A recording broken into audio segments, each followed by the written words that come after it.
30 నిమిషాలలో నొప్పి లేకుండా వేడికోస్ స్వయం చికిత్స ఆవేశ హాస్పిటల్ హైదరాబాద్. తెలంగాణలో బ్యాంకులకు రుణాలు ఎగవేత పుట్టపర్తిలో మరో నీరవ్ మోదీ అని ఓ ఛానల్ వాడు ఓ ఛానల్ నేను ఒక మాట చెప్తాను చూడండి. ఈ పేపర్లు వీళ్ళ గురించి మనకు అనవసరం. There is a system in the banking సిస్టంలో ఒక సిస్టమ్ అనేది ఉంటుంది. ఎవరైనా కానీ ఇప్పుడు ఊరికి నాకు 1000 కోట్లు ఎవడన్నా ఇస్తాడేమండి. ఇప్పుడు సపోజ్ నేనే ఉన్నాను, రాత్రికి నేనేం 1000 కోట్లు తీసుకునేది కాదు కదా. నేను దాదాపుగా 30 సంవత్సరాల నుంచి వ్యాపారంలో ఉంటూ అంచెలంచెలుగా ఎదిగిన తర్వాత ఆ స్టేజ్కి వచ్చిన తర్వాత 2021 సంవత్సరం 2021-22 సంవత్సరం పూర్తిగా వ్యాపారం దెబ్బతింది. ఎందుకంటే because of various reasons, corona ఇంకోటి దానివలన కొంత స్లో డౌన్ అయింది. స్లో డౌన్ కావడంతో మామూలుగా మీకు తెలుసు 3 నెలలు బ్యాంకుకి ఇంట్రెస్ట్ కట్టకపోతేనే నోటీసులు ఇచ్చేసి పేపర్లు పబ్లిష్ చేస్తారు. అదే మా దగ్గర కూడా జరిగింది. దాన్ని వీఆర్ ట్రైంగ్ టు ఓవర్కమ్, డెఫినెట్గా ఓవర్కమ్ అవుతాం. మరి ఆ ఛానల్ ఏంటి? మరో ఒక నిమిషము. నీరవ్ మోడీ అనేవాడు పారిపోయినాడు. నేను ఒక చిన్న మాట చెప్తాను. కృష్ణ అనే వ్యక్తికి లోకజ్ఞానం లేదు. అసలు అతనికి ఆలోచన సరళి కూడా మంచి ఆలోచన సరళి లేదు.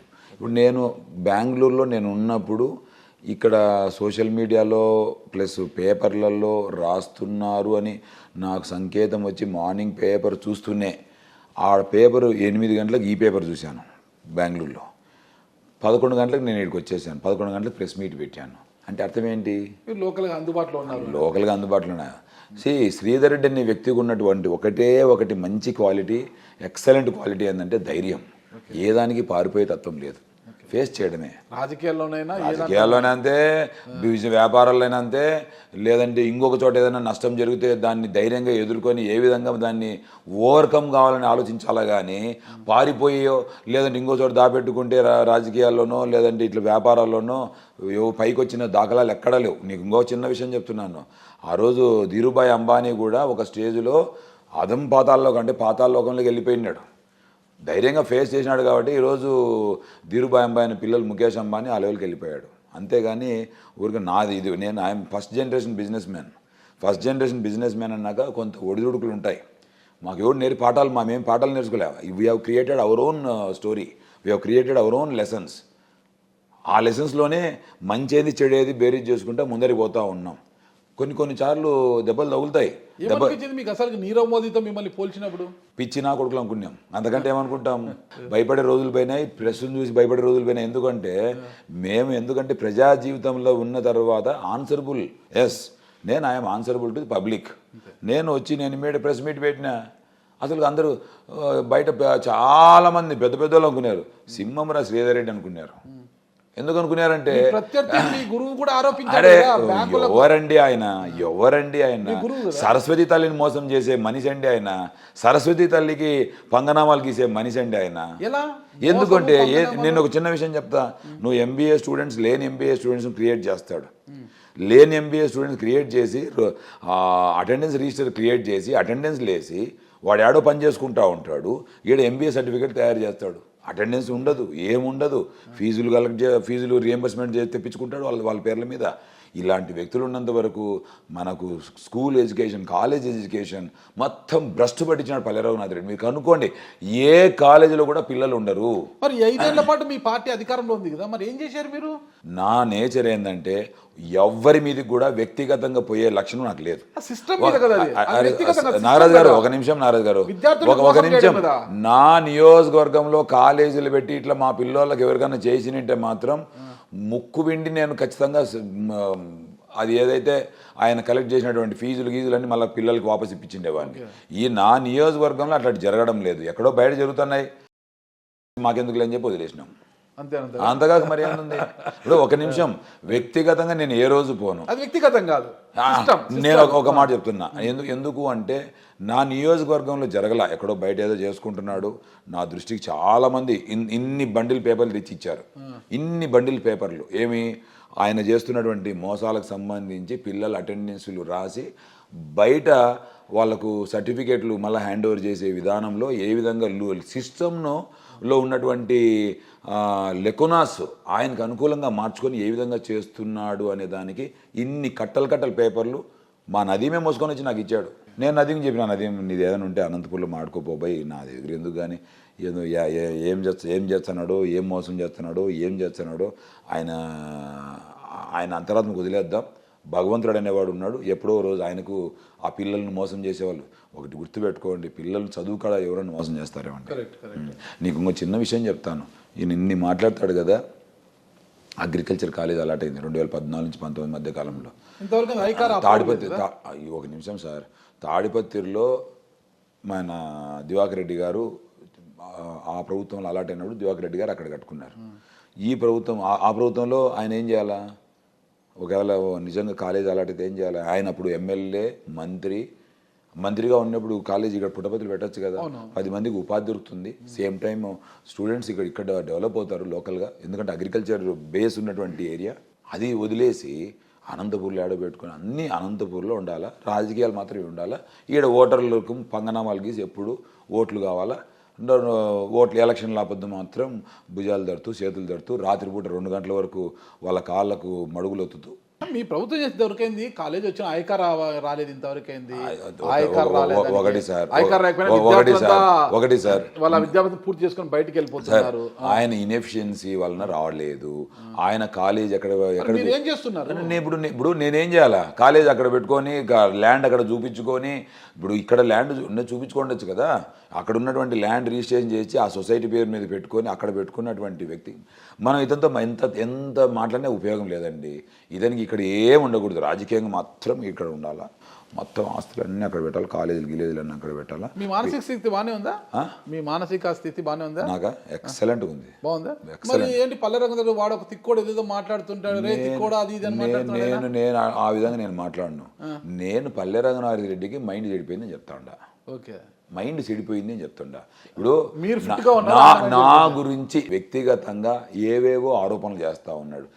నిజంగా చెప్తున్నాను, ఇలాంటి మనుషులు ఉన్నంత వరకు రాజకీయంగా ఎదుర్కోలేను శ్రీధర్ రెడ్డిని. నేను ఇంకో మాట చెప్తున్నా చూడండి, ఇన్ని రోజులు రాజకీయంగా రఘునాథ్ రెడ్డి అందరినీ మభ్యపెట్టి అట్లా చేసి ఇట్లా చేసి పాత లీడర్లందరినీ పాపము ముప్పు తిప్పలు పెట్టి ఏదో మాలో ఒకరి మీద ఏదో చెప్పి అన్ని రాజకీయంగా పైకి వచ్చినాడేమో. కానీ శ్రీధర్ రెడ్డి వచ్చినాక ఆయన డౌన్ఫాల్ స్టార్ట్ అయిపోయింది. మీరు గమనించినారు లేదో, పూర్తిగా డౌన్ఫాల్ స్టార్ట్ అయింది. ఎందుకు అనేదానికి కూడా నేను రీజన్ చెప్తా చూడు. నేను ఈ నియోజకవర్గానికి వచ్చినాక డెవలప్మెంటల్ యాక్టివిటీస్, దెన్ ఎక్కడే కానీ కక్షలు కార్పణ్యాలు లేవు. మీరు కావాలంటే తెలుగుదేశం పార్టీ కార్యకర్తల లీడర్లను కూడా ఎంక్వైరీ చేసుకోవచ్చు. శ్రీధర్ రెడ్డి ఏమన్నా ఎవరి మీద, మీ మీద, తెలుగుదేశం పార్టీ కార్యకర్తల మీద, లీడర్ల మీద కేసులు కట్టించి మిమ్మల్ని ఏదన్నా ఇబ్బంది పెట్టినాడా అని కనుక్కోవచ్చు కావాలంటే. నేను అలాంటి పనులు చేయను. ఏదన్నా నా దగ్గరికి ఇద్దరు వస్తే, ఒకవేళ తెలుగుదేశం వాళ్ళు కావచ్చు, వైసీపీ మా వాళ్ళు కావచ్చు, కూర్చోబెట్టి సర్దుబాటు చేస్తానేమో. కానీ ఇలాంటివి రఘునాథ్ రెడ్డి మాదిరి చీఫ్ పాలిటిక్స్ అసలు చేయను. Chief politics. అందుకే అంటున్నా, ఇప్పుడు ఎందుకు ఆయన తట్టుకోలేకున్నాడు అంటే, అభివృద్ధి కార్యక్రమం బ్రహ్మాండంగా చేస్తున్నాం. We're doing excellent developmental activities. That's why you could not able to manage. ప్రజలకి ఏం చెప్పగలుగుతాడు? నా మీద చెప్పేదానికి ఏంటివి లేవు. ఏమున్నాయి చెప్పండి? ఏం లేవు. నేను అభివృద్ధి చేయలేదనే దానికి ఏం, ప్రతి చోట అభివృద్ధి జరుగుతూ ఉంది. ఈరోజు నేను గర్వంగా చెప్పగలుగుతాను, NH 342 1750 కోట్ల రూపాయలతో రోడ్డు తీసుకొని వచ్చాను. ముదిగుబ్బ నుంచి బుక్కపట్నం వరకు కంప్లీట్గా బ్యాక్వర్డ్ ఏరియా. ఈరోజు ఆ బ్యాక్వర్డ్ ఏరియాను అరే సార్ మీరు పొరపాటు సార్. అదే మీరు నాగరాజు గారు సార్ పొరపాటు. నాగరాజు గారు ఏదైనా కూడా స్థానికంగా ఉండే గవర్నమెంటు, ఆ local government is most important. Local government proposals తయారు చేయించి రికమెండేషన్స్ ఇక్కడ నుంచి ఈ రోడ్డును లింక్ రోడ్డు కింద నేషనల్ హైవే NH 42 నుంచి NH 44 వరకు లింక్ రోడ్డు తయారు చేయండి, దీనికి చాలా అవసరం ఉంది, ఈ రోడ్డు తయారు చేయాల్సిన అవసరం చాలా ఉంది అని ప్రపోజల్స్ తయారు చేయాల్సింది ఏపీ గవర్నమెంట్. ఆ ఏపీ గవర్నమెంట్ అంటే మా గవర్నమెంట్ మా జగనన్న దగ్గర పోయి కూర్చొని ఒకరోజు అసెంబ్లీలో, అన్న there is a possibility that I had a discussion with Nitin Gadkariji and నేను పుట్టపర్తికి వచ్చిన పొద్దు ఆయనతో డిస్కస్ చేశాను. రికమెండ్ చేస్తే గవర్నమెంట్ ఆఫ్ ఇండియాకి చెప్పించుకుని దాన్ని నేషనల్ లెవెల్ కింద కన్వర్ట్ చేస్తానని చెప్పాను. చెప్పిన తర్వాత oh yes why not Sridhar, you follow up, నువ్వే ఫాలో అప్ చేసుకో, నువ్వే తెచ్చుకో, పని చేపించేసి గట్టిగా బాగుంటుందని చెప్పాడు. నేను ఆ రోడ్ తీసుకొని వచ్చాను. గడ్కరీ గారికి 10 సార్లు ఢిల్లీకి మోర్త్ సెక్రటరీని ఒక 10 సార్లు కలిసింటాను. ప్రపోజల్స్ పంపించిన తర్వాత కంటిన్యూస్ ఫాలోఅప్ చేశాం. దాన్ని స్టేట్ లెవెల్లో కూడా కంటిన్యూస్ ఫాలోఅప్ చేసి ప్రపోజల్ పోయేంతవరకు ఆ ఫైల్ను టేబుల్ టు టేబుల్ నేను మూవ్ చేశాను. చేసి గవర్నమెంట్ ఆఫ్ ఇండియా దగ్గర యాక్సెప్ట్ చేయించి ల్యాండ్ ఎక్వేషన్ కంప్లీట్ చేయించి పనులు ప్రారంభించి ఈరోజు పనులు నాకు తెలిసి ఇంకొక 6 monthsలో ముగిచ్చేస్తున్నాం. అంటే నేను ఒక చిన్న మాట ఎందుకు చెప్తున్నానంటే ఈ రోడ్స్ క్రియేట్ చేయడం వలన మనకు బ్యాక్వర్డ్ ఏరియా అయినటువంటి బుక్కపట్టణము, సిద్ధరాంపురము, గూన్పల్లి, రాసంపల్లి, దెన్ పాందుర్తి, గెస్కివారిపల్లి, ఈ మారాల, కృష్ణాపురము, ఈ ఊర్లన్నీ పల్లెలన్నీ ఎలివేట్ అయిపోతున్నాయి. ఈరోజు అక్కడ రోడ్డు సైడుకు 5 లక్షలు ఉన్న భూమి ఈరోజు మినిమం ₹1 కోటి పలుకుతూ ఉంది. అంటే ఎవరు who has created this notional value tell me? మీరేనండి ఆస్తులు క్రియేట్ చేశారు. ఆస్తులకు వాల్యూ రైతుల కోసం, మా వాళ్ళ కోసం, మా ప్రజల కోసం. ఇది నేను ఇంకో మాట అడుగుతాను. మీరు కావాలంటే ఆ పెద్ద ఆయన అడగండి. ఎవరు ఆ పెద్ద ఆయన? అదే మీరు అన్నారు కదా ఇందాక పల్లెసార్ అని, పల్లెరామరెడ్డి గారు. ఆ పెద్ద ఆయన అడగండి. నువ్వేం చేస్తావు? యా గుర్రానికో లేదంటే గాడిదికో పళ్ళు తోముతా అంటివి నువ్వు అని అడగండి ఆయన్ను. 10 ఏళ్ళు నువ్వు ఎమ్మెల్యేగా ఉన్నావు, ఎందుకు ప్రపోజల్స్ పంపించుకోలేకపోయినావు? ఎందుకు ఇలాంటి రోడ్లు తేలేకపోయినావు? పుట్టపర్తి జిల్లా కేంద్రంగా ప్రపోజల్ పెట్టింది సార్. ఎవరు చెప్పింది ఆయనకు? ఆయన పుట్టపర్తి ప్రపోజల్ పెట్టిండింటే పల్లె రఘునాథ్ రెడ్డి 2019లో కూడా టికెట్ లేదు. మీకు తెలుసునో తెలీదో, 2019లో కూడా టికెట్ వచ్చినది కాదు. బాలకృష్ణకు బంగారు పల్లెంలో పెట్టి దాని మీద రాసి పెట్టినాడు హిందూపురం జిల్లా నీదే అని చెప్పి ఆయన పాదాల దగ్గర పెట్టి బాలకృష్ణ పాదాలు దండం పెట్టుకొని వచ్చినటువంటి పల్లె రఘునాథ్ రెడ్డి గారు సత్యసాయి జిల్లాను పుట్టపర్తి చేస్తాడా? ఎవరు చెప్పింది నాగరాజు గారు? అస్సలు నీకు ఇంకో చిన్న మాట చెప్తున్నా చూడండి. మేము సత్యసాయి జిల్లా ప్రకటించిన తర్వాత జగన్మోహన్ రెడ్డి గారు ఆడ అనౌన్స్ చేసిన తర్వాత, జీవో వచ్చిన తర్వాత, గజెట్ వచ్చిన తర్వాత మేము ఇక్కడ సంబరాలు చేసుకుంటామంటే నందమూరి బాలకృష్ణ హిందూపురంలో ఎన్టీఆర్ విగ్రహం దగ్గర మా ప్రభుత్వం వస్తుంది భవిష్యత్తులో, వచ్చిన తర్వాత నేను సత్యసాయి జిల్లాను క్యాన్సిల్ చేస్తాను, పుట్టపర్తి ఉండదు, హిందూపూర్ అవుతుంది అని శబదం చేసే ఖండించలేనటువంటి అసమర్థుడు ఏదో జిల్లాని తెచ్చినాడంటే ఎవరు నమ్ముతారు సార్? ఏంది సార్ మీరు చెప్పేది? బాలకృష్ణని ఖండిస్తే మరి పల్లె రఘునాథ్ రెడ్డి గారి రాజకీయ భవిష్యత్తు ఉంటుంది. అరే మరి నువ్వు నీకేళ్ళ రాజకీయం అట్లాడు? నువ్వు ఖండించే శక్తి ఉన్నోడివే రాజకీయాల్లోకి రావాలా? నువ్వు ఖండించినప్పుడే నువ్వు నీ లోకల్గా ఉన్నటువంటి నీ ప్రజానికానికి నువ్వు బాసటగా నిలబడినట్లు. అయితే మీరు అంత అభివృద్ధి చేశారని అనుకుంటున్నారు మీరు? ఈరోజు గత 5 సంవత్సరాల్లో 2 సంవత్సరాలు కరోనాతో పోయినా కూడా 3 సంవత్సరాల్లో ఇంత పెద్ద ఎత్తున అభివృద్ధి చేశాం కాబట్టే ఈరోజు పల్లె రఘునాథ్ రెడ్డి టికెట్ రాలేదు.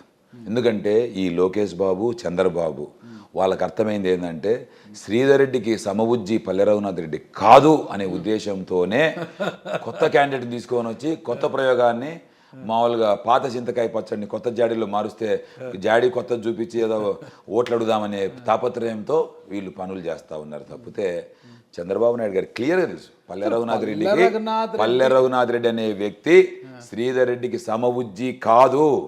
అలాంటప్పుడు కొత్త వారికి ఇవ్వాలి కానీ వాళ్ళ ఇంట్లో కోడలికి ఇచ్చారు కదా. అది ఏందో నేను చెప్పకూడదు అవన్నీ. లోకేష్ గురించి ఎత్తుకుంటే అసలు నేను ఒక అర్ధగంట సరిపోదు ఇంటర్వ్యూ, 4 గంటల సేపు పెట్టుకోవాల్సింది వస్తుంది. అతను మన సార్ లోకేష్ బాబు సార్ అన్ని వ్యాపారాలే కదా, టికెట్లు అన్నీ వ్యాపారమే, లెక్క ఇస్తేనే టికెట్లు. మీకు చెప్పకూడదు అవన్నీ. ఆయనకు పార్టీ ముఖ్యం కాదు. లోకేష్ బాబు వాళ్ళ నాయన్ను, వాళ్ళ మామను అందరినీ ముంచేసి టీడీపీ పార్టీని ఈ ఎన్నికల్లో భూస్థాపితం చేస్తున్నాడు. ఎందుకంటే అన్ని టికెట్ల అమ్మకాలే. మా దాంట్లో పూర్తిగా పారదర్శకంగా గెలిచే గుర్రాలకే. మీరు ఎంతమంది దగ్గర డబ్బులు లేవు? కదిరి ముస్లిం అభ్యర్థి ఇచ్చారు, అతని పార్టీలో సభ్యత్వం లేదు. ఒక నిమిషం. కదిరిలో కూడా మైనారిటీ ఓట్లు ఎక్కువ ఉన్నాయి. గతంలో 2014లో కూడా మా పార్టీ తరఫున గెలిచినటువంటి వ్యక్తి మైనారిటీ వ్యక్తి. అందుకనే మైనారిటీలకు ఇవ్వాలి, మైనారిటీలకు సీట్లు పెంచాలి అనే ఉద్దేశంతోనే జగన్మోహన్ రెడ్డి గారు ఒక డెసిషన్ తీసుకున్నారు. అది సక్సెస్. సుమన్ టీవీలో మీ పర్సనల్ అండ్ బిజినెస్ ప్రమోషన్స్ కోసం కింది నెంబర్కి కాంటాక్ట్ చేయండి.